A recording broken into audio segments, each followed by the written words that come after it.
How you doing, Jew Banger? I'm good. How you doing, Granado? Yeah, good, good. Feeling like that Teenage Mutant Ninja Turtle that I am. Oh no, I was thinking of Leonardo DiCaprio, Oh, no, I prefer the actually. Teenage Mutant Ninja Turtle. Yeah. Oh, okay. Fair enough. Fair enough. Okay. So yeah, Leonardo Granado. There we are. What's the week been like? Have you had a good week?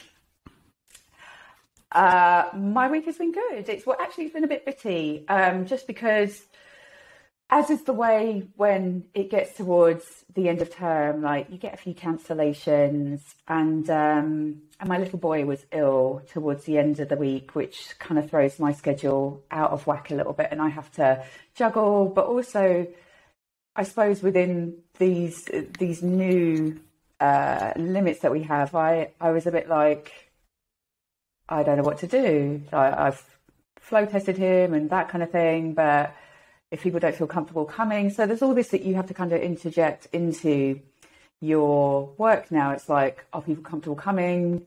My little boy's not well. I could get unwell. Yeah, and some people fine. Some people were like, no, let's go onto Zoom. So it's like these all these new things that you have to think about with this new normal.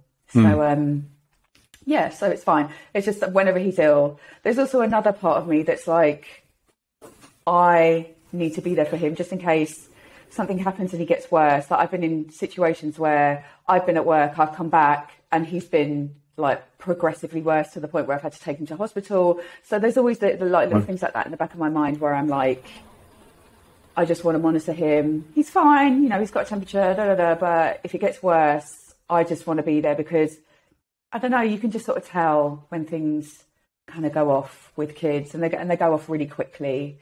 So yeah, it's just sometimes it's really difficult juggling. It's like calling it, when am I going to work? Am I just going to sit with him and just monitor him? So I kind of made a couple of calls this week as well to just be there for him as well. hmm. So there you go. Okay. Yeah, good. He's getting better. Yeah, he's fine. Yeah, he's much better. And that's the other thing about kids, they bounce back pretty quickly. But there's always moments where they just get worse and worse and worse. And you're watching them and you're looking at the temperature and you're thinking, oh, and then they start to bounce back. But it's something that I find quite hard to deal with, just because you feel so out of control. And Hmm. that's the place I don't like to be, because there's nothing you can do sometimes. You can monitor, but you can't control. So Right. yeah, Yeah, okay, good. It's like, yeah. yeah, actually, you talking How's about your him. week been? Yeah, all right. You talking about him there was, do you remember last week when we were talking about, just kids and sleep? And, you were like, it was like till he was like 5, 6, Yes. even 9 years old, where, like, still having trouble waking up in the Yes. middle of the night. And I just came across something, funnily Yeah. enough, was, like in terms of child sleep schedules, there's no such thing as like a developmental point where they just sleep normally. So some kids will just do it within weeks, and for some Yes. strange reason, within like 12 weeks or something, they'll be sleeping 12 hours through the night. But other kids will be waking up in the middle of the night a couple times a night for until like 5, 6 years of age, and then yeah, so it's just there's no normal for that. And so that was good to find out. That was interesting, because then you're just like, all right, it's going to be a crapshoot. We're just going to wait and see what happens when the kid comes along. But apparently, Yeah. there's a lot you can do in terms of so-called sleep training and getting that on point. What did you learn about that? What did you find out about sleep training? Just very bare bones, just in terms of environment that you create for the child to sleep in, and the 100%. routine that you put into it as well. And what was the other thing? Yeah, just essentially associations for the child. So that environment, the routine, the associations that they develop with going to sleep, and then yeah, it just starts to help them to settle. Yeah, I'm really glad that you said that, because and I was talking about this the other day with a couple of friends. There's a method, there's a cry out method as well, where you essentially leave your child to just cry out and soothe themselves. And it's something that never really sat well with me. And I did try it and I hated it. And it just, it works for some. It just didn't feel instinctively right for me. So actually knowing what I know now about sleep and knowing what we've kind of studied and discovered about sleep, actually giving them that circadian, that daytime visual so that they can set their clock, I think that has benefit, right? But then also doing that wind down so that they start to understand and cycle down into sleep. It's like, that's something that I'd never considered with my little boy. And I actually think, even though we did have a bedtime routine, I actually think doing it consistently would have been better.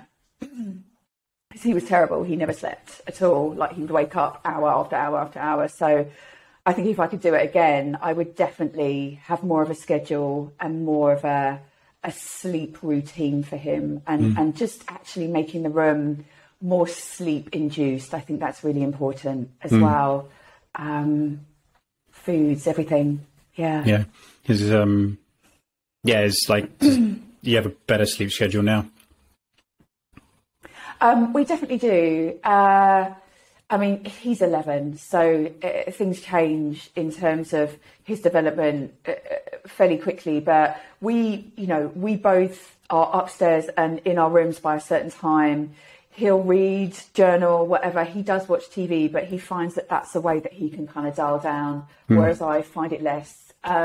He finds reading difficult just for a few reasons. So he prefers the visual of just kind of dialing down like that. And actually, he's really good at sleeping now. He listens to affirmations, so that then transitions him into sleep. So it's like a little adult. And I think, what you were saying before about children, it's like adults have different sleep routines, different ways of sleeping. So they are just tiny humans, aren't they? And they might not know developmentally that this is how we sleep, but they're all going to have different ways of sleeping. It's like, Noah never really needed that much sleep, 8 to 10 hours a day, and that's it. Whereas other children needed 14. So I never really had that with him.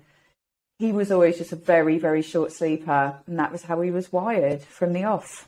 Other children are different. Yeah, especially like you get to the adolescent years as well, and teenagers tend to sleep more too. So it's actually a requirement. So that'll probably change again. For sure. And I'm seeing it. He's starting to sleep until 8:30, which it's very unusual. It's like this is a new line for him, and he'll start sleeping until 9, 10, and then it'll come to a point where I'm having to start waking him up, and that'll be weird again. But I'm glad that he's starting to get into that, because I feel like he needs that and he'll benefit from that sleep health, Yeah, entirely. Yeah, it's the bedrock. Yeah, get some good quality sleep and everything else just flows from that. It's huge. It's so important. I love my sleep. I miss it when it's fractured and fragmented. So yes, it's hugely important. Yeah. You had a few weeks where you were sleeping a little rough. It's like, how's that improved now? Yeah, it's definitely better now. And I couldn't give you, there was no rhyme or reason as to why I was sleeping badly. Just, probably things on my mind, lots going on. But I'm just doing, and I got out of maybe a couple of habits of not doing the things that would help me settle down into sleep. So now I'm back on my routine of doing gratitude journaling and normal journaling and breathing and doing a relaxation and just trying to switch off my thoughts. I think for me, it's just trying to switch off my thoughts and not think about things that are worrying me or that are vexing me. So it's just about, right, let's put that to one side and actually focus on getting some good quality sleep, because it's very easy to let your thoughts wander. And then before you know it, you've been in bed 2 hours and you haven't had any sleep yet. So actually, it's actually an art form to just go, right, let's dial down into sleep and not think about everything you need to think about. And that's what journaling is really good for, because it gets those thoughts out before you then lie in bed and think about those thoughts. So I don't know if you find that, but yeah, fully. Yeah, it's like rumination is just the worst way to go. Yes. So it's like you just like one thought and you're like, okay, well, hang on a second, then you just start going from one thought to the next and then that's when I'm like, I get up and I just go, all right, let me just make a couple notes here because I'm going to need to remember this for tomorrow. Sometimes you're just lying there and then something just comes to you like, oh crap, I forgot about that. And then you try and cement it in your mind by just going over and over and over. It's like, okay, I'll just must remember this. I must remember this. Like, then I just go, no, get up. Just as uncomforting it is to get up when you just feel like you're in a comfortable position in bed. It's like, no, you have to write this down. Otherwise you're just going to keep thinking about it. And, so it's a great tool to use, journaling, just to get that out of your head. And yeah, I think like also what you've talked about there is something that is quite important, because a lot of people will just get annoyed that they're not falling asleep, and you're just gonna have a couple, for whatever reason, can't really put your finger on it. But all you can do is just keep doing the things that you know work for you to get you into a good quality sleep, because it happens, like we go through phases where sometimes it will be easy, and other times for whatever reason it just stops being so easy. But then that's another opportunity to just kind of like zoom out and be like, what's actually changed? If it's a consistent thing, if it's like several nights in a trot, and you go, all right, what's actually different? Sometimes it might just be the environment. It's like, I remember last summer where we had that 1 week where it was like 20 plus degrees easily during the night. Do you remember that? I think everybody remembers that. It was just it was horrible. And I even remember looking at my whoop scores as well. It was just recovery was just diabolical during that week. And it's just something you can't do much about. You just do the best you can. Have some cold showers before you go to sleep, and try and do everything else that you're doing to get a good night's sleep. But that's just something that you're just going to have to accept. So what's good there is in just realizing that I'm just going to have to accept it, and that can make things easier to deal with. So you wake up the next day not feeling so irritated by the fact that you haven't had good quality sleep, because you just know that it was just going to be one of those things, and you just have to live with it. And and that kind of helped as well. So as annoying as it was like, well, it's just going to be one of those things. So I'm just going to have to live with it, and just crack on. I think, absolutely right. When we did the podcast with Sarah Mackay and I got to bed really late, it was exactly the same thing. It was acceptance of, I'm going to get a little sleep. It's going to probably be a bit fractured because I'm hyped up, and I'm just going to have to deal with the next day. As long as I don't continue this fractured sleep, then I'll get back on track, and that's fine. I think maybe that was part of it, the not sleeping, because we had we did have 3 very high profile guests, and that's an additional level of stress as well, isn't it?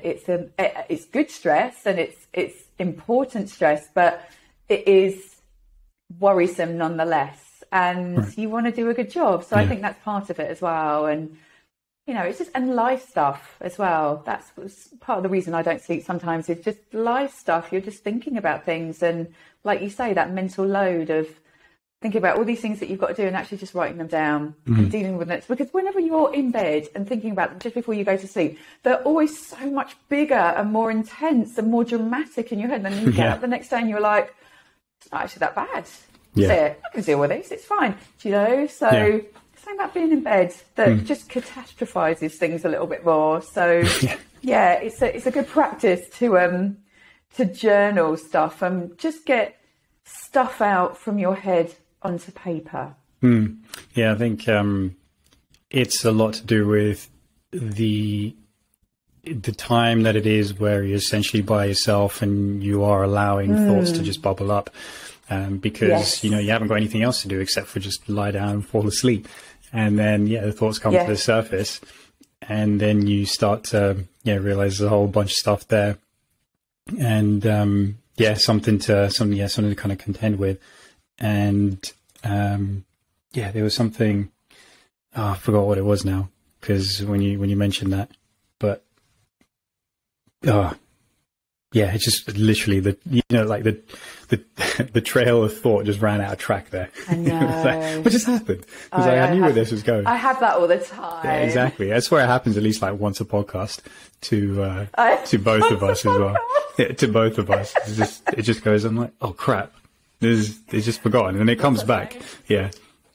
Why am I saying this? Why are we here? What are we talking about? Why have I started this conversation? Yeah, I know.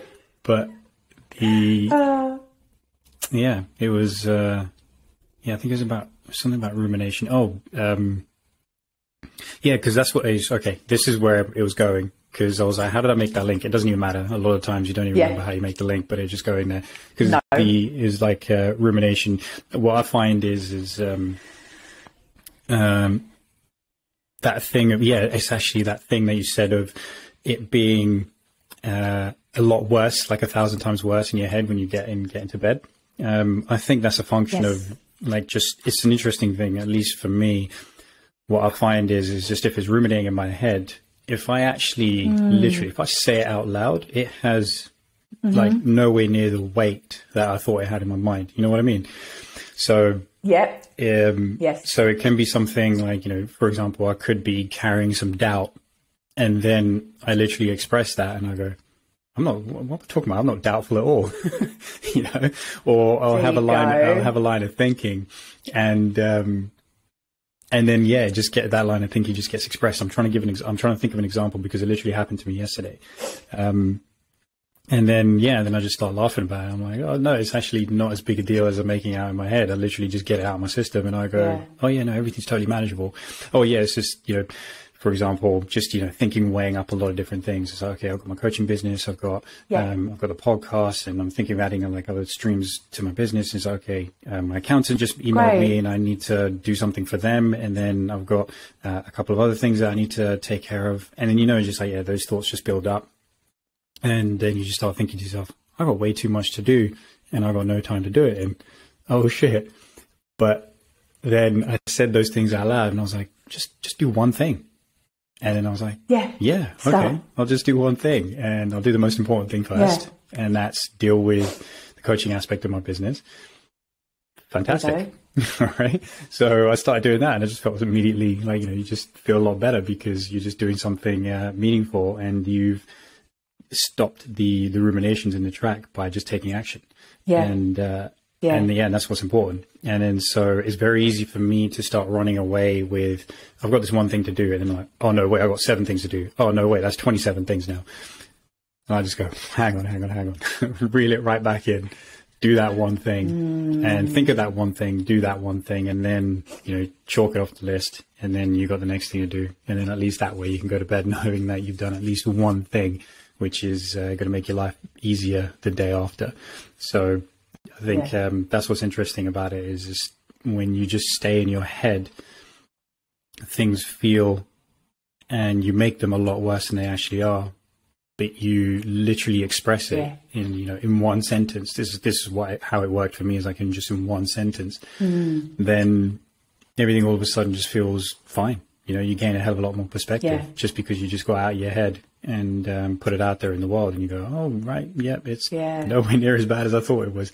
And that's quite a nice thing to do, because I feel, especially over the last year and a half or so, with a lot of people feeling isolated and not really having any kind of social interaction and just that ability to express themselves, you realize like, okay, just doing that one thing where you can, finding something that you can do to express yourself is going to help you just get out of your head and stop it being something that dominates you and makes you feel lesser, Yeah, I totally know that. And that was amazing that you actually do that yourself and you go through that process yourself.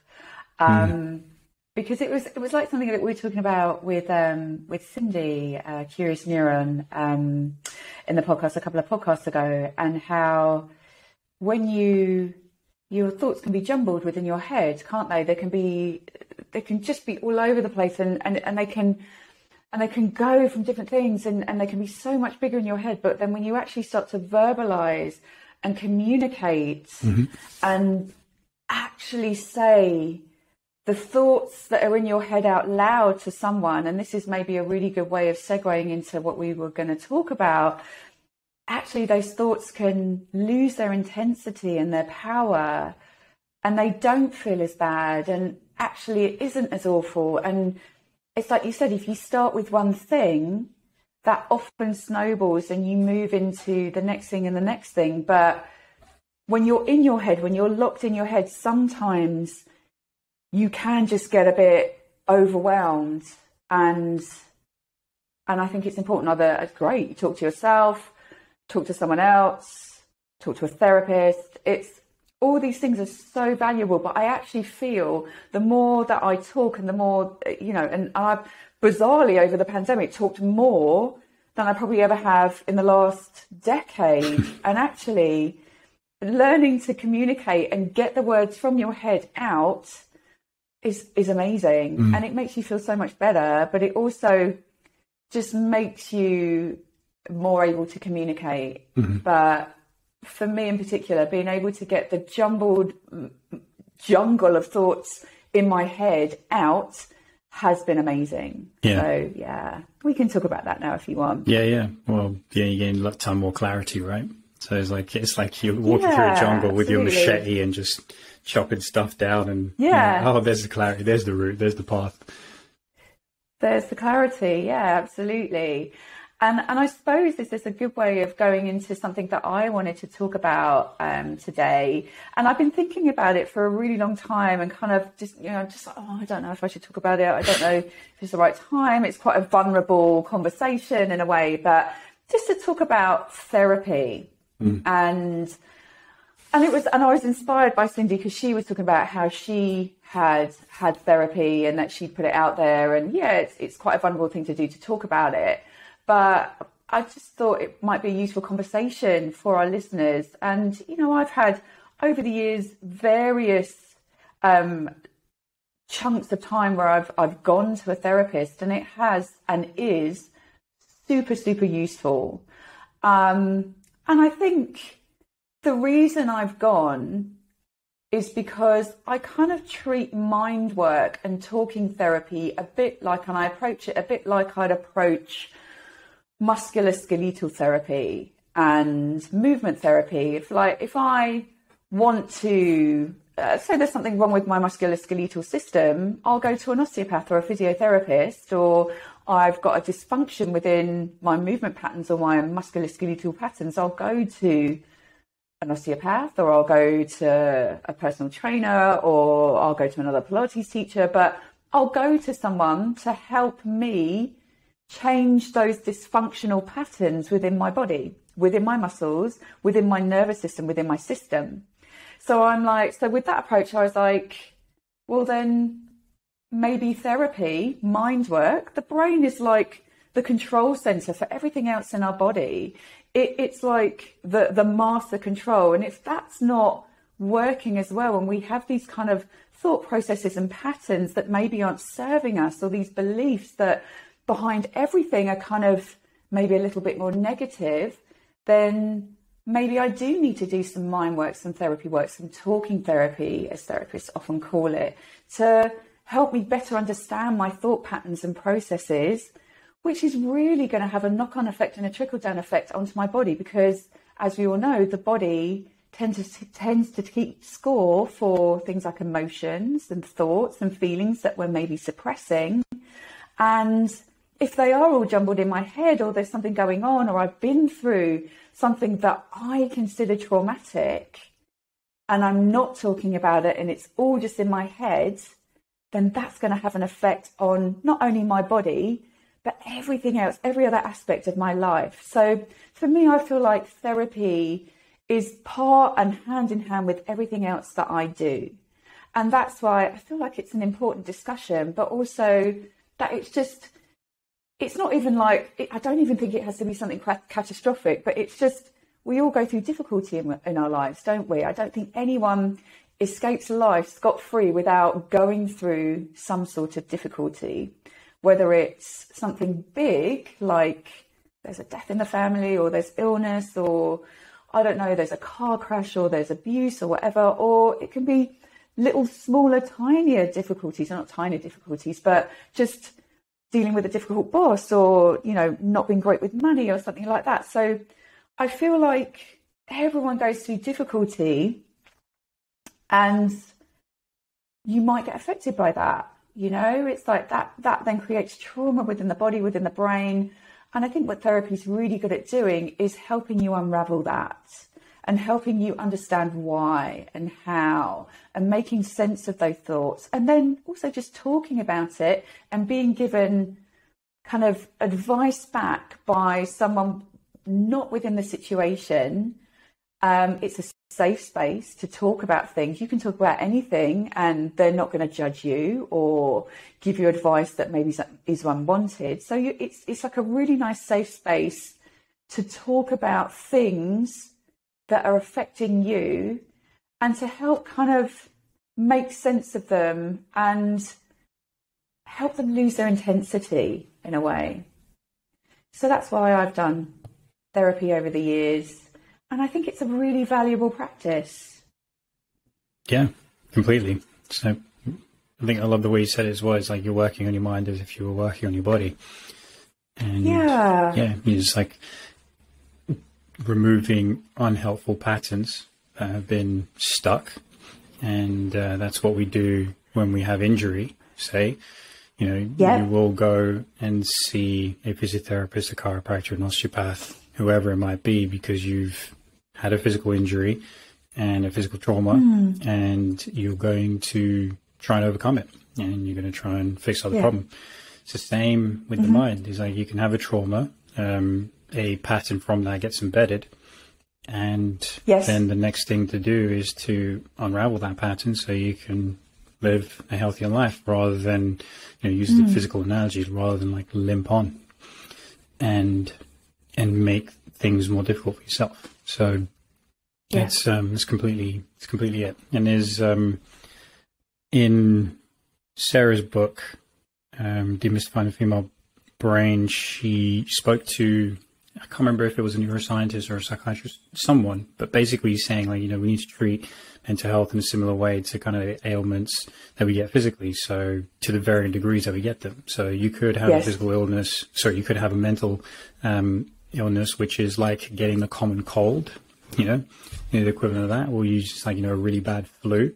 And then you've got a mental illness, which could be the equivalent of, like a traumatic injury, which is going to take months and months to heal from. And it's severe.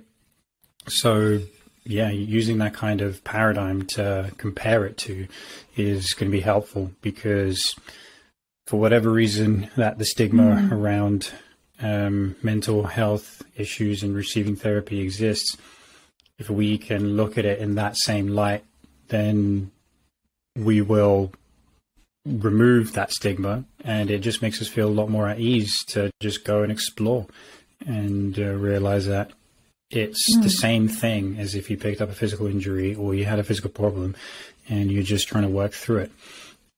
So do that. Absolutely. Yeah. And that whole parallel between picking up a physical injury and then limping on, it's like you pick up, if let's say like a thought process or a thought pattern, a thought injury, if you like, then that pattern can be there the whole time. It might be just staying under the radar, but then it might come out in a situation and you're not reacting to the situation, you're reacting to previous trauma. So do you know what I mean? And it's a bit like an injury. It's like you might be trying to do something, but the injury is there underneath reacting. So unless you talk about that and you try and get rid of that unprocessed whatever, that difficulty, that trauma is always going to be there, affecting every relationship, every conversation, every situation, every environment. So talking about it, unraveling it, figuring out why, and maybe doing work around it to become okay with it is going to be hugely beneficial. And that's what we do as coaches with physical stuff. So I feel like me working on my mind is not because there's something wrong with me. And I think this has been instilled into me, not through anyone, but maybe just my belief system that if I say that I go to therapy, people think there's something wrong with me. And it's like, well, no, there's not. It's just I'm just being curious about my thought processes and my belief systems. And I want to try and make myself better so that I don't repeat old patterns.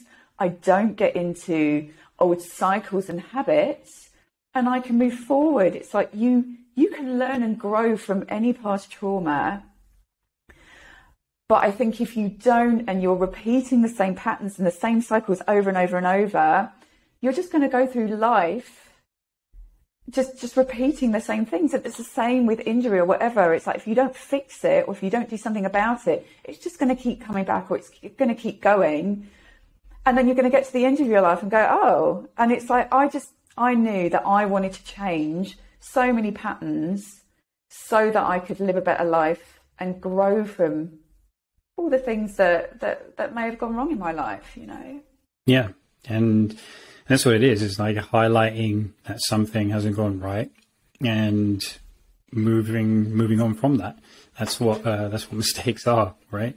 That's what mistakes are, but that's also what you just point out is, if you're experiencing life in a certain way, which is holding you back, then it's time to get curious about it so that you can blow through that and not let it be a thing. And therapy would be the way to do that. That'd be a way to do that. And there's various types of therapy as well. So some people might not resonate with just talking it out. It's like, okay, fine. And you got EMDR, I guess, is one option for you, or you could do something else. I know you've experienced a few different types as well, for different scenarios, right? Yeah. And I've written them down just because there's different descriptions as well. But I mean, therapy is essentially talking therapy, but within that, there's loads of different strands and types. And I would say I've done my fair share of it. And I think probably one of the biggest things that I've done is psychodynamic therapy, which is like a global therapy. And it's more of a kind of holistic focus on the person as a whole. So you kind of look at all aspects of their life and why and how and their history and their family history and things like that. So that's a really useful way. And you get feedback from your therapist, which for me works really well because I need that feedback.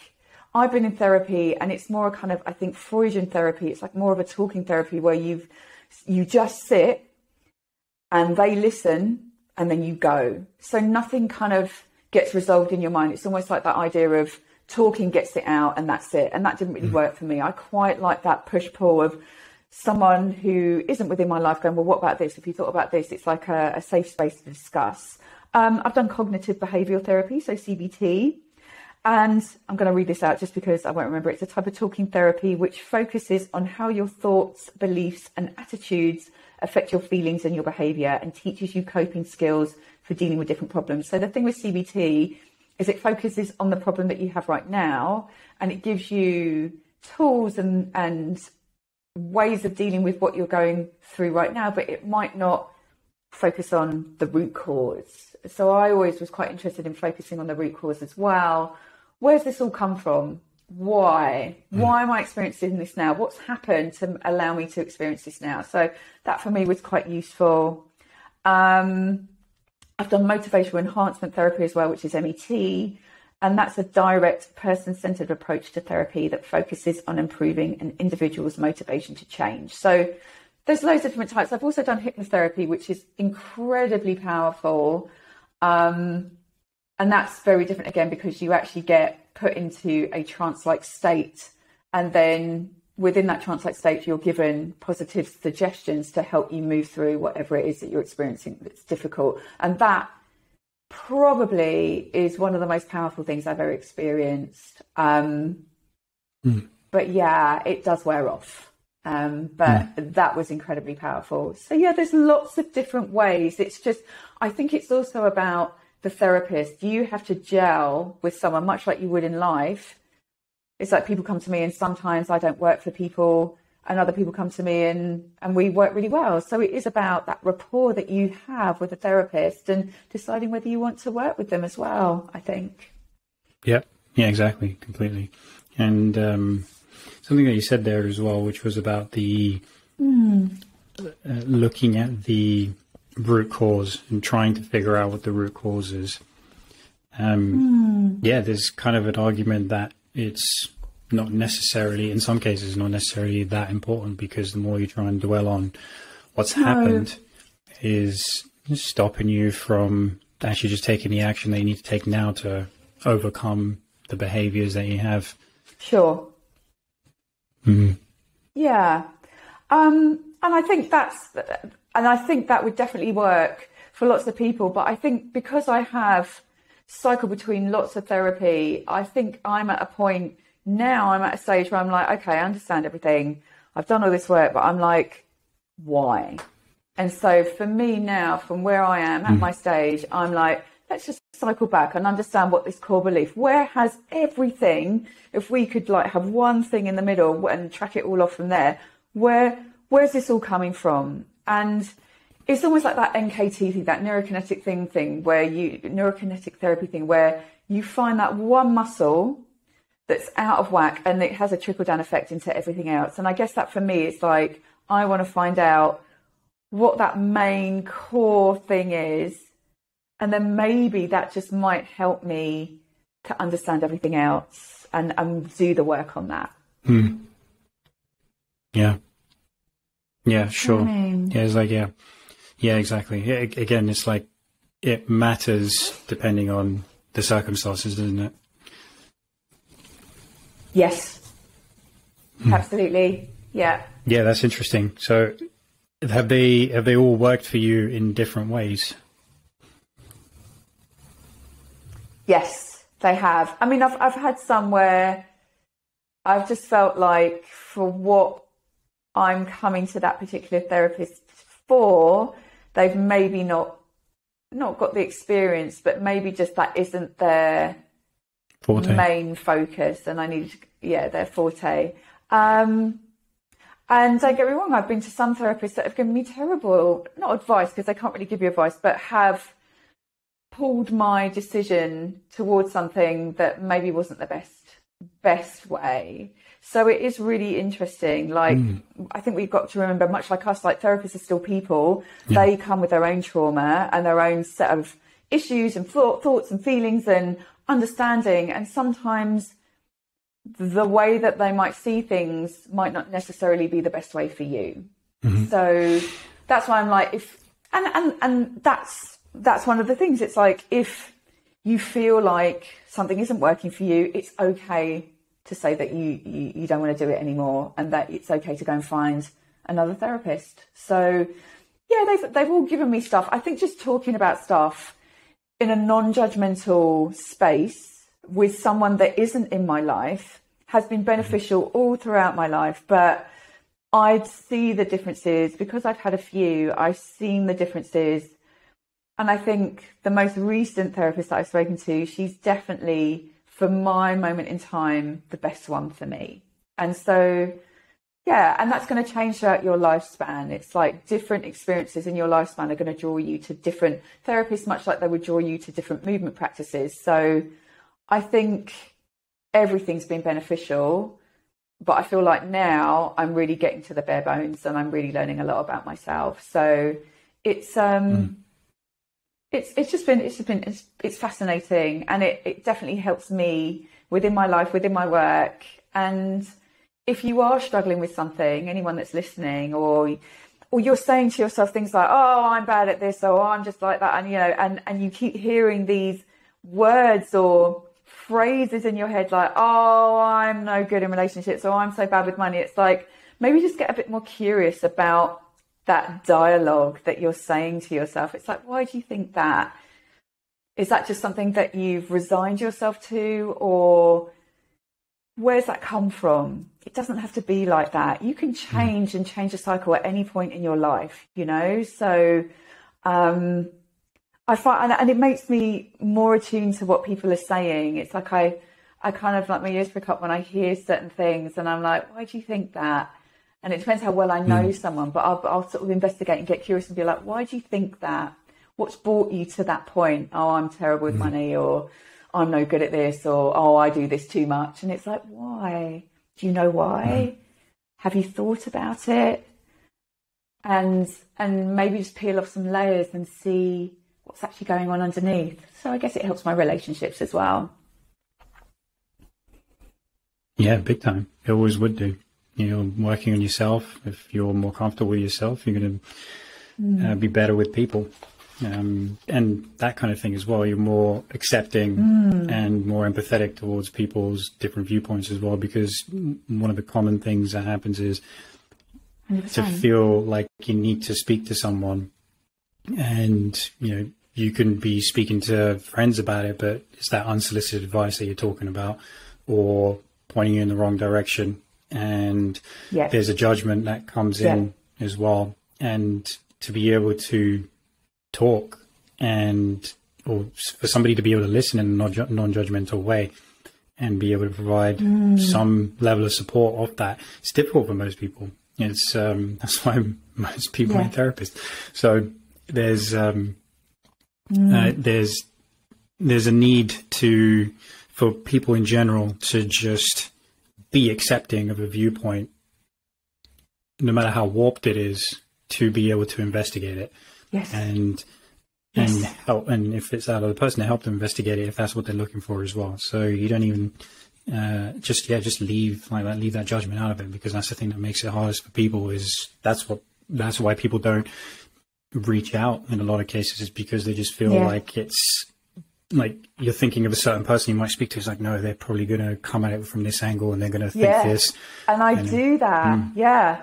It's going to happen. Yeah, absolutely. And then, and then you're like, okay, well, this person's too close to me, because if I'm going to be feeling angry about a situation, they're going to start feeling angry about the same situation, and that's not going to help me. And so you just filter through and you're like, oh, I've got no one left. I can't speak to anyone because of how any interactions with them have gone down in the past. And so if that's what you've got to go on, you're thinking something useful is not going to be able to come out of that. And this is where me personally, is I just try and be that person who, if somebody needs to talk to me, is like, I'm not going to try and solve your problem for you. I'm going to help you figure it out for yourself, and just try and listen, even if it's awkward, even if it's difficult. Just be like, hey, I don't give a shit what it is. Just say it, go ahead. Just use me as a sounding board, whatever you need to do. So I think that's something I developed, which has been super, super, super important to do so, because it just, it just leaves people to feel a bit freer, a bit more relaxed. And just by having that, I think will help people be less tense about any issues that they go through. Just knowing that you've got several close friends or close people that you can rely on, who ain't going to judge what you're going through, and are just going to be able to be there for support when you need it in this non-judgmental way. I think that's good for mental health, just knowing that itself. That's massive. Yeah, because if you can do that, then you know that any problem that you have is not insurmountable. And when you know that no problem that you have is unsurmountable, then you're going to go through life with a lot more hope, right? And that's an important thing to go through. Definitely. Because otherwise, there's a lot of hopelessness. There's a lot of people who don't consider their future. There's a lot of people who are behaving or acting out as if the things they do don't matter. But it does. It does. What you do does matter. Or rather, if you want to take a look at the universe as this completely neutral thing, so it doesn't matter what you do one way or the other, then essentially it comes down to a belief system. If you believe that what you do doesn't matter, then by extension, you should kill yourself right now, because take it to its logical conclusion is like, this is not going to have an impact. It's not going to do anything. Yeah. But actually it will, because there is some way that this is going to have an impact, whether there's one person who gives a shit about you, or and even if it's just practicalities, it's like, it's going to be some random person who just finds me dead. This ain't going to be pleasant for him. Little things like that. No. So if you choose to look at it in that completely nihilistic way, then I think there's no juice in life for you. Whereas if you choose to look at it the opposite way, that what you do does matter, then I think countless times over it's proven that those people are the ones who do best in life, and the ones who have the most fulfilled life, let's say, it's what's more important. So those kinds of things are going to be helpful, just to be able to be somebody who can be relied on by other people, to be non-judgmental and just be there for them in one way or another. Just the knock-on effect that we can't see of that is bigger than a lot of people think. I agree. Like, and that's what it is. It's like, and I think because at the end of it, people just want to help. People come from a good place when they give you advice, and it is unsolicited advice, or they're saying stuff like, but also people can't meet you where you are at if they've not experienced what you've experienced. They can only meet you where they're at from what they've experienced and their environment and how they've been brought up. So sometimes the advice that is given isn't useful because they don't know and they're trying their best, and that's lovely, but actually, and you know, I've stopped talking about a few things just and I always say with the general public, and I don't mean it like that, but just sometimes with like emotions and memories and thoughts and feelings, sometimes it isn't useful to discuss it out of a safe space, because the advice back or the words back, just, they don't make me feel better. And actually sometimes vocalizing memories to the general public, and what I mean by that is just like friends, family, whatever, rather than a therapist, sometimes it can almost make you feel worse than make you feel better. So actually processing stuff within a session, within a therapy session, rather than talking it through with people, can almost give you the time and space to process maybe quite difficult memories and thoughts and feelings, and allow your nervous system to regulate and dial down rather than being ramped up by everyone else around you. Because what happens when you talk to people about difficult stuff is that you're then worrying about what they're thinking and how they're going to react. What if you cry? How are they going to react? Because many people find it difficult when you are going through and expressing raw emotional feelings. And so then suddenly you have to then worry about their response to what's happening to you. So then it becomes like a more difficult conversation. Whereas when you're in therapy, you can say whatever the hell you want, and you can express it however, within reason, how you want.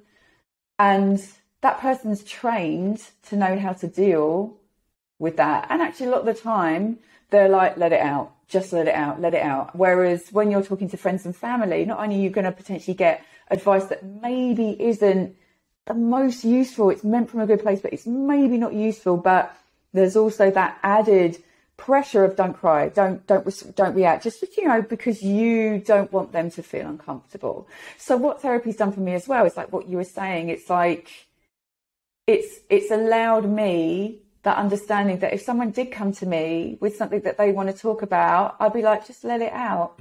And I do it with my little boy all the time. I do it with friends that do come to me. It's like, just let it out. It's fine. However you want to vent this, just let it out and tell me.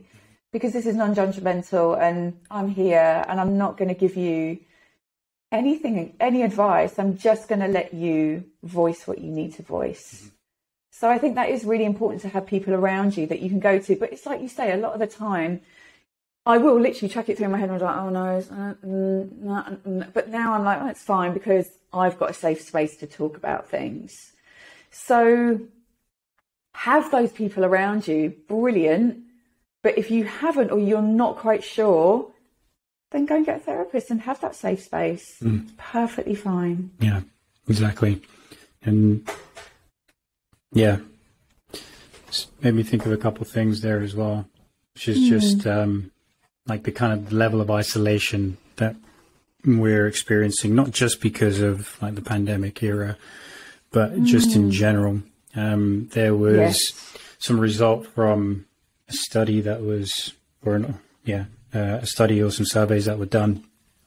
And since the 70s, the number of people who consider themselves to have close friends, the number of people who consider themselves to have zero close friends has gone up sixfold in men, and in women less, but it has gone up. So it basically went from, I think it was in the 70s, it was men, like 3% of men who were surveyed said they have no close friends.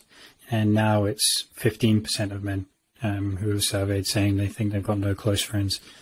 So it's a big jump, right? That's heartbreaking. Yeah. That's massive. So yeah, it is. And then it's like, why? Yeah. Why is that happening? What's Exactly. going on? Are we not having communication? Are we not having better communication? Are we not reaching out when we need to? Is it a mental health thing? Is it just that we're more isolated and our online lives are taking over? Like, what is it? Why? It's like I can count on my hands my good friends, but I haven't got loads, but I have got them. And that's so important. Yeah. Like the greatest number of friends was, I think, between like 2 and 6, right? So close friends. And that's a normal number. Like there were a fair number of people who said like above 9 or something like that. But basically, it's going to be, you can count max on 2 hands who your close friends are, pretty much. And and so the ones who are saying like, for that number to increase by that much, I think, the first place my mind goes to is towards the fact that we think that our online lives can substitute for social, physical connection. And newsflash, that ain't going to happen, right? There's something intangible about being in somebody else's company that... It's that energetic transfer, Exactly. So it's like, that's something... Like, from a scientific level, we'd be like, it's something that we don't understand why this happens. Like, for example, Cindy was talking about Couvard syndrome, where men experience the same symptoms as their pregnant partners. They might put on weight, they might get so-called hormonal, they'll have those mood swings or whatever it is, they'll get food cravings in a similar sort of way. Yeah. It's like, to me, it is like, that's not surprising at all. It's just when you talk about it scientifically, you don't have a mechanism for it. You can't explain it. But when you are people, you hang around with people, there's something going on there which it might take the longest time for us to actually mechanistically figure out exactly what's going on. But in that meantime, we shouldn't be surprised by things like that. No, it's like when women's periods sync, it's like women who spend a lot of time together, their periods sync, and it's like, it's exactly the same thing. Right. It's not, but you know what I mean? It's like you take on characteristics, I think, of people that you spend time with as well. Mm-hmm. So it's not surprising to me at all. Yeah, exactly. So I think that's a big part of it. I think we think, the quantity of relationships we can make in the online world, for some reason thinking is going to replace the quality of them is like, I don't know, whatever it is, like something like 750 friends on Facebook maybe, but it's like, so how many do you know? Yeah, exactly. How many do I actually know? It's more like there's a lot of people I can maintain connections with, but how many do I actually want to hang around with, or on a regular basis? And but then that ain't even throwing shade at anybody who I am connected to. That's just a fact of life. Is like, you can't physically be able to hang around with all these people. There's only so much bandwidth in your brain to be able to handle that as well. You just don't hang around with that many people. That's why, whether we realize it or not, like something like taking the underground is mentally anxiety riddling for our brains, even though we don't hate it. Yeah. So I know you talked about it as well in the past, and hate it. Yeah. And it's one of those where, but even just for people who don't display any kind of symptoms of anxiety or anything like that, it's there. It's there in the back of your mind that there's a tiny vessel, like 150 people crammed together. And you're underground. It's like, just the thought of it is like making you shudder. But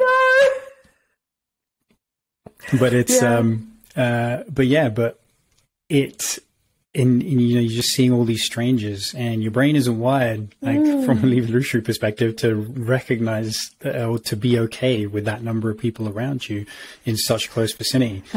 So that's a problem, in the sense that thinking that those number of connections that I have is going to make up for the quality of connections that I could have which I could count on one hand. It actually won't. It really won't. And, but it's, so for me, there's the aspect of the online life and online living. It's all for all the virtues that it has. We have to recognize the vices that it brings along and be able to manage that, because we get really easily caught up in that kind of lifestyle, in that kind of life of just thinking, everything's like, disparately available online, and you can do and live life online. And then, but when it comes to real life, things don't feel quite the same. You get that, you don't feel as good about it. And just the fact that we have all of that available to us online, I think but could substitute for actual physical social connection. So I think that's one way we could all evaluate ourselves, is like looking at what's going on online, and I think thinking to ourselves, okay, it's great, it's nice to have these connections, it's good to keep in touch with certain people who I wouldn't have been able to without this, but then also making sure that just like you're nurturing those kinds of connections, you're nurturing even more so the people around you who are physically close to you, and you're developing those social connections, because that's what's gonna like make a difference to that mental health more so than whatever's going on online. You're so right. And actually, as you were talking, it was making me think, like, I am naturally quite an introverted person. Right. I like spending time on my own. I can happily spend a lot of time on my own. I mean, I know I've got like a house full of children and animals, but actually in terms of adult conversation, it's like I get very little. And a lot of the time I'm okay with that, because I am quite insular, and I can just like happily roll along. Like you sent me that thing yesterday about what sort of creative type are you, and I'm in my head, and I'm a dreamer, and I have a very, very colourful imagination, and I've got a very colourful internal world, so I'm quite happy. But recently I've been like, I need some social connection. I actually don't think this is healthy for me. And someone said to me the other day, it's like, you need to get out. It's not just for you, not in that way, not like just get out because you're a bit sad. It's like, it's going to make you, it's like, this is your self-care. It's like, you need to get out and go and see your friends, because you're going to get, it's going to make you a better mother and just more patient. It's like, you're allowed to do that. And a lot of the time I do get really guilty, even if I, think about going out, but actually what you're teaching your children or you're teaching yourself is that you are priority. And it's that whole kind of oxygen thing in an airplane. It's like, you put your mask on first before you put your child on first, because actually your health and your self-care has to come first, so that you can then take care of everyone else around you. So for me, I'm not very good at getting out and being social. People literally have to grab me and pull me out, come out with us, Jude. Come on. And then I know how good it is for me when I actually get out. And I went out and saw a couple of mates yesterday, and it was so lovely. And it was just really nice to get out and have actual conversations and just laugh and not be online. And I was like, shit, yeah, I need to do this more often. I'm going to have to make this happen and incorporate it into my month somehow, because it's made me feel mentally and energetically so much better. I have so much more energy today because I have blown off some steam. Like, I went up to London with them and I was drinking water, and it was just so nice. I don't know why I feel the need to mention that, but I wasn't out on the Raz getting drunk. It was just like, I just went up and met them, and it was so fun. I don't know why. Look at me, I'm so healthy. I didn't mean it like that. But it was just that lovely thing of talking to people and being out. But then I walked back through South Bank and there were so many people, and that's when I got a bit overwhelmed and freaked out. And I was like, right, I need to go home now. So it's so beneficial. But I also think for someone like me who is quite introverted, there is a cut-off point where you're like, right, I need to go home now and be on my own as well. Yeah, okay. That's fun. I mean, the thing it made me think was like, imagine all the friends that you just met up with yesterday and how fun it was. But then, there's literally teenagers out there who have the same friends on a group chat on WhatsApp or Facebook Messenger or whatever it's going to be. Yes. And thinking like that's going to be the same thing. It's like, no, all you have to do is get out with those same friends. It's like you could literally, like, word for word, you could put the banter that you had with them yesterday into that conversation, and you could look at it and be like, oh, it's fun. This is hilarious. But then it's going to be nothing like actually being out there and experiencing somebody else's laughter and seeing their face is completely different. So, but also, it takes the conversation elsewhere.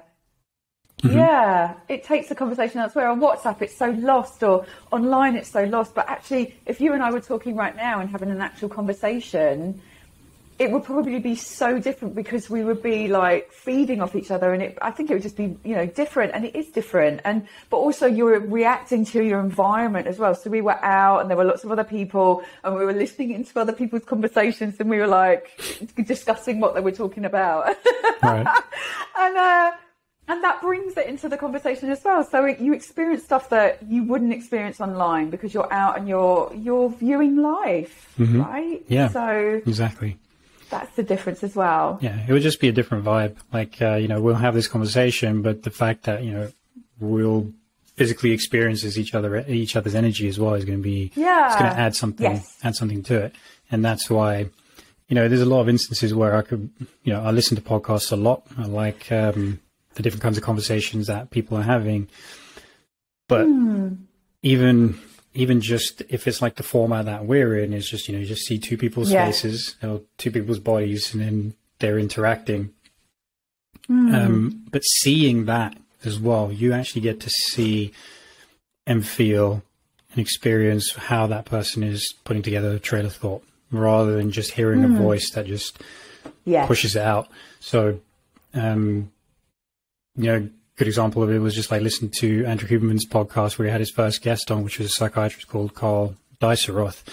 And that's right. It sounds like he's got like a kind of a a monotone. That's the word I'm looking for. Monotone voice. But then I was like, okay, I'm just going to see so I'm listening to him. And then I thought, I'm just going to see what this guy is like as well, because there's some video clips of the conversation that have been put up. And he looked at me and was like, oh, it looks like nothing like what you expect. And, the way he's expressing himself is completely different to what it's coming across like on the podcast. And you just have a little bit more empathy for someone because you can see them in that sense as well. And he's like, he's wearing a cap while he's doing it. So he's pretty laid back. He's pretty laid back as well. So you're like, oh, no, he's a different character to what you think he would be just by listening to him. And that's a fun little game to play as well, right? It's like you hear somebody's voice for the first time, you don't know what they look like, and then you just go, what do I think they look like? And then you go and actually look it up, and oh my God. Yeah. I mean, like, I've never, ever been close to figuring out what a person looks like based on what I've heard them sound like, right? Because I don't know, for whatever, however the, whatever my memory bank is made up of and constructing based off of all those thousands of voices I've heard, what this particular person will look like when I hear them speak. But yeah, this is never right, which is hilarious to me. So yeah, just even knowing that, just even experiencing that just changes your connection with someone. So, just basically, I guess the whole point of this whole riff for the last little while that we've been on about is just making sure that we're nurturing social connections with physical people who are right there rather than just being stuck in a virtual world or just not doing it at all, just thinking that you're all good by yourself. And talk, communicate, get it out, just talk. If you can't talk, like you said at the beginning, just talk to yourself, There's nothing wrong with that. So have a full-blown conversation with yourself. Yeah, and then you hear like several voices start coming out from that, and you go, all right, maybe I need to get this checked out now. Right, you just turned yourself into a schizophrenic. Yeah, don't do that. But you know, have say stuff out loud. It's fine. Yeah, that's it. Yeah, one thing when Huberman asked Diceroth in that, or rather, he was explaining how when he's thinking, he needs to be completely still. So he just likes to sit somewhere and just think. He needs to be able to think through some stuff. And it just got me thinking about how people think best.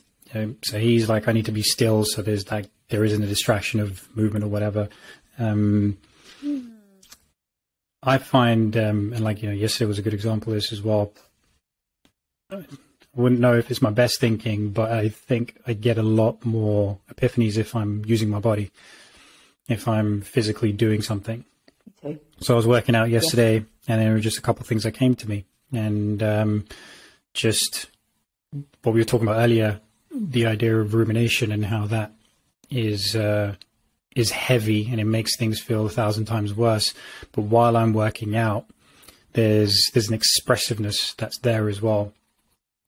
And then that gets used without me, you know, consciously aware of it, but it just helps to clarify my thoughts, and it helps me to see the best in them as well, and then also see the best in myself and be able to there's that clarity. There's the other thing that comes out of it is that's basically it, actually. Because if I was just going to use other words to explain the same thing, and I was like, no, it's just clarity. There's a lot of clarity about my own character as well, because one of the things that you're doing there is you're putting yourself through physical distress, or what is eustress, as long as it's not overtraining. Eustress is good stress, but it's basically physical stress, and stress is adaptive. But when you're doing something stressful, it always feels like it's freaking hard work, and you're just like, oh, don't want to do this. So you're learning a lot about your character while you're doing that, and you're trying to see that through. So I'm trying to see that activity through, and so I'm basically tapping into the best of myself when I do that, right? I'm trying to tap into perseverance. I'm trying to tap into appreciating the struggle, tapping into what it means to me to do this. And so by extension, when I am physically active, I am thinking better, because I think better of myself, and because I've realized the things I can put myself through and come out of it better on the other side. It keeps me in tune with the things that are important to me as well, because of that, essentially the affirmations that are going on through my mind of just, hey, just stay with this, because this means this much. It means this to you. It means you're going to be strong when you're 80. It means that, you know, you can stand on your own 2 feet without feeling like you're going to fall down when you're 80 years old. It means that, you know, if you ever have grandkids, you'll be able to run around with them and still play with them, that kind of thing. And so there's all of that that gets attached to it, and that clarity that it creates feeds into everything else as well. So I just use that to say, you know, do podcast work, you know, put the effort into creating snippets of the podcast. Otherwise, if I didn't feel, if I couldn't tap into that, I wouldn't do that, right? So this is a case of using my body to take care of my mind. And there's so much to it. It's how valuable it is almost incomprehensible. And so we need to be able to do that. But it basically, it got me thinking about that, because there's somebody saying they need stillness to think well. And then there's me saying I need movement to think well. And like, where would you sit? Do you know how, do you know what affects you, like when you get your best thinking done? Yes, I do. Just before I go into that, it's quite interesting. It's like there's two very different ways, but it's almost like meditation, isn't it? You can either do a moving meditation or a still meditation. So it's just maybe accessing different parts of the brain as well to create that thought process, like Andrew Huberman saying that he needs to sit still because maybe he's trying to access slightly different things, or maybe that's just the way he... Yeah, it was the other guy. Oh, sorry, the other guy. Sorry. But maybe he, you know, or that's just the way he focuses better, whereas you know, there's just different methods to everything. But for me, it's traveling. It's actually not just movement for me that makes me think best. It's traveling. And so traveling, I can be in my car. Oh, right. Actually, the act of traveling. So being on a train, being in a car. The act of traveling. So being on a journey. Yeah. So being on a bus, on a train, whatever. That's when I do my best thinking. So walking, that's like the most basic of traveling movements, of journey. And I think really well. And that's when I'm at my most creative and my most flow state. When I'm walking, and I can even have music on, but it has to be something that allows me to flow. So, for example, soundtrack music, like you and I both know that I love Tenet, and that's something that will help me flow. And when I get into that flow, I'll start thinking of things and I'll pull stuff from my mind, and that's when I start getting really creative. The same thing happens to me when I'm driving. Unfortunately, when I'm driving, I get these amazing thoughts, but I can't write them down. So that's really tricky, because that's probably when I do some of my best thinking. Have you ever just thought of just getting a voice recorder? A voice thing? A voice recorder, yeah. Or just broke up. Yeah. Or just use your phone. Just like quickly speak into it. It's just because often I've often got Noah in the car, so and then you have to have a whole process. So that doesn't really work for me. But he could be a scribe. If it's a no, sometimes it's just gobbledygook, and then I have to like organise my thoughts. But it will be often like a really good thought process about something that I want to write or say or do.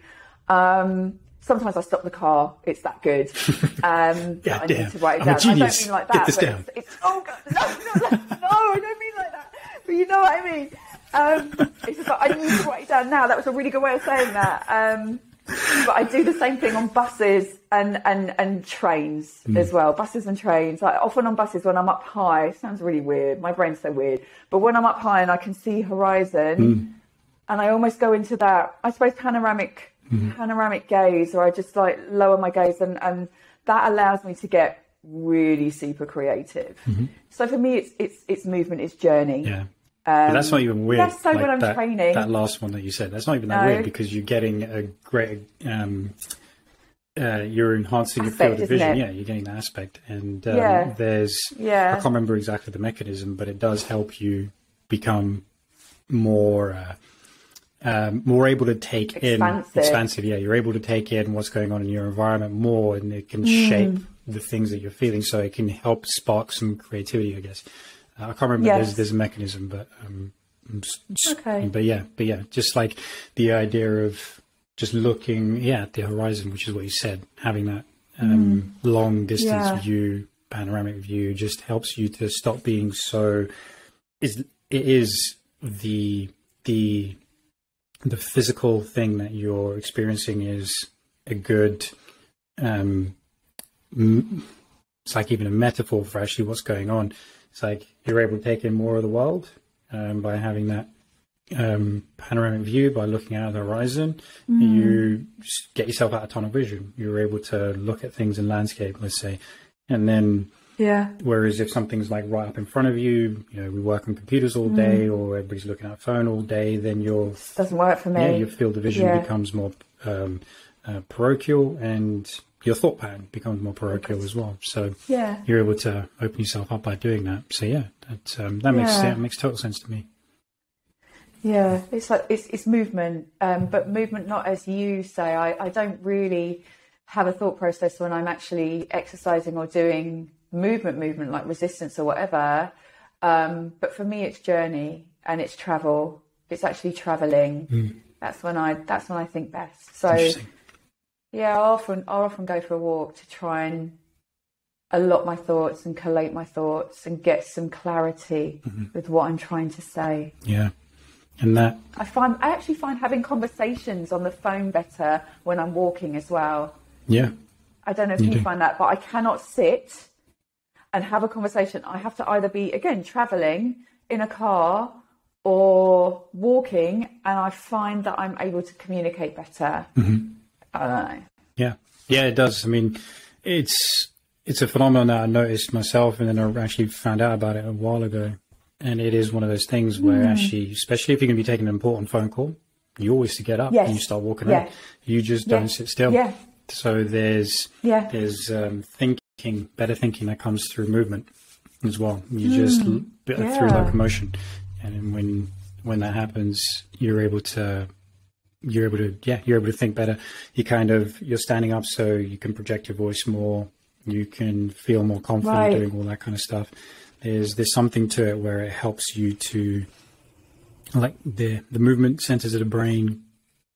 I think they are interacting with, like, the language centers of the brain at some point, and so they're helping you to put things together with better, better clarity, and you're having a better conversation with that as well. I wonder if we did a walking podcast. I did say, I was just suddenly thinking about, like, let's do a walking podcast and see what happens. Yeah. There's be like way too much background noise. That's the only problem. I know, too stressful. Yeah. No, it's cool. But that's interesting. Yeah, I just thought I'd ask you about that as well. Like, okay. Yeah, it's cool. Yeah, well, there's different exercises as well, because when you're saying, like, traveling, walking being a fundamental thing, but traveling also not necessarily just using your own body, but just being in a car, being in a bus. Would the same thing happen for you being in a plane? Because I guess with a car and a bus, you can actually look out and see the world around you. Or isn't a plane? No. Unless I was by the window. It's not really. Same with a tube. It doesn't really do it for me. Yeah, okay. I find that stressful anyway. So, yeah, it's more the visual for me. Yeah. Boats would do the same. Right. I like travelling on boats. Yeah, okay. Yeah, interesting. Yeah, that's... so it's basically being able to see the horizon is what helps, or being able to see the outside world is what helps while you're moving. Yeah, that makes sense. Just glad I clarified that, because between being in a vehicle which doesn't have access to the outside world and you're just stuck inside like a tube or a plane, versus actually I don't like that. being able to see the outside world. Yeah, and then there's certain exercise, like, for example, jiu-jitsu will just be, you're in that zone because, again, you're trying not to die. So yeah, it's just like, thinking wise is there's not a lot else going on, you know. It's just, I don't think. I'm not thinking, but that's quite nice. It's actually quite nice being so present because you're trying not to die. There's something really, really special about being so present that you're not thinking about anything else. I mean, it will stop, like doing jits, doing wrestling will stop all other thought processes for me, and I'm only in that moment. So I think that's another value to doing martial art as well. You are so in the moment because you have to be. Yeah, exactly. It's that meditation that you're talking about. You can meditate in various forms. You can meditate in stillness, or you can meditate through movement, and that always feels like a meditation, because it's just presence. You know, that's what it is. Yes. Yeah. And that's what meditation is. It's being present and only being present. Not only, but always coming back to the present moment. Yeah, and it's you got some birds going crazy back there. Can you hear them? Yeah. So annoying. That was hilarious. But every day, all day. Yeah, good. It's like, gives you that sense of being in nature. Yeah. That's all I get. Yeah, all right.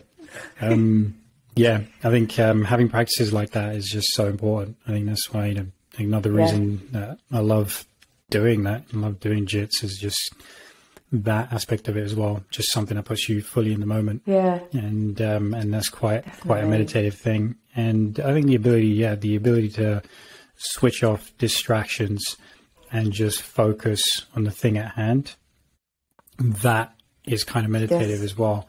Just whatever it is. And like earlier talking about, okay, you can get a sense of overwhelm by like ruminating too much about things, and then just pick the one thing and the most important thing to do and just do that. And then whenever I do that, the only way I really feel like you're making progress with that kind of thing and getting something out of it is just, locking distractions away. So putting my phone away and keeping it out of sight and out of mind, basically. Out of sight really does it for me. It could literally be like right there, but if something is over it, covering it, then it's out of my sight. So then it's out of mind. Wow. And it's good when I have to go through a moment of, where's my phone? Because then that means I don't remember what I did with it. That's and that really means good. I've been focusing on the flow thing. state. Yeah. And Nice. and that's always useful. So, and because it's like the biggest distraction I think we experience in the modern world, that and like, having 17 tabs open while trying to focus on one freaking thing that you're trying to research on the internet is detrimental as well. But So detrimental. when you get rid of that, it's very meditative to be able to get yourself into that flow state, and you're at your best when you're doing that as well, isn't it? It's like, that combination of like using Absolutely. your intelligence and creativity and your muscle for getting things done. It's just basically consolidating everything good about yourself when you're able to do that. Yeah. Whereas when you're in that distracted state and, constantly flitting between different tasks, you feel kind of at a loss and a bit hopeless with it because you're actually operating at a very slow speed. Agitated. Yeah, agitated. Yeah. And because you're just operating at such a slow speed because you're not actually getting something done in a productive, progressive manner. Absolutely. Yeah, I agree. Okay. Seems like a natural end for this week. Yeah, sounds good. Good. Thank you for bringing up a valuable topic to discuss. You are welcome. I hope that was useful. Yeah, I'm sure it was. I'm sure it is, because we can shed a lot of light on that kind of thing and just realize that, it ain't a big deal if you feel like you need some help working on your own mental health. No. Because just treat it as if you were going to work on your physical health. Just don't wait till it becomes a cancer, basically, and just Exactly. and work on it so that you're as healthy as you can be. If you're not working on your mental health, how healthy are you really? So stay the course with your mind, and Definitely. just work on it. But thanks for everybody for tuning in. Hope you enjoyed this episode, and if you did, please let us know with a review and a rating on Apple Podcasts, especially. Subscribe to the show on your favorite platform, whether that's YouTube, Apple Podcasts, Spotify, Google Podcasts, Podchaser, Amazon Music, you name it, or all of them. Subscribe on all of them. Do us a favor. It will help us really get the show out there as well. So I hope you enjoy, and if you want to let us know what you thought of the episode as well, please get in touch with us on Instagram at Evolve, Achieve, Thrive, and follow the show there as well for clips and quotes from the show itself. So thanks again, and we'll catch you soon. Bye.